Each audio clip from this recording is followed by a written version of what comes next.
The election runoff is being held after the first round on October 25th failed to produce an outright winner.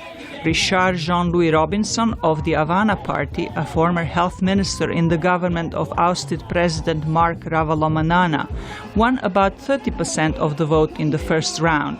His rival, Eri Marcial Rokotaurimanana Rajaonarimampianina, former finance minister in the transitional government headed by incumbent Andry Rajoelina, won about 15%. Both candidates have promised to work on national reconciliation. But after years of unrest following the 2009 coup, many in Madagascar are doubtful. The leaders say they want national reconciliation, but they can't even agree on just one debate.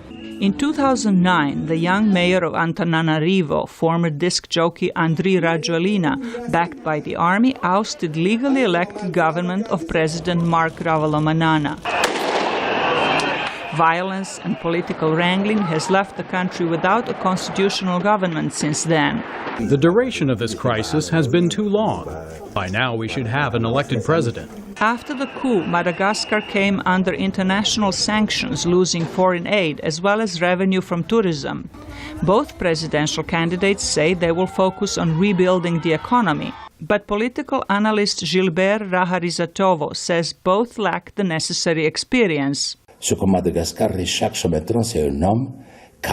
What Madagascar is looking for now is a man who's able to organize, who has a vision. So that's called a statesman. In Madagascar, it doesn't really exist. Why? Simply because, in my opinion, a statesman is a man who's been trained for long years to recognize what are the ethics of governance, the deontology of governance, or the deontology of politics. Perhaps more importantly, the two candidates are seen as proxies for longtime rivals Rajoelina and Ravalomanana, who are barred from running.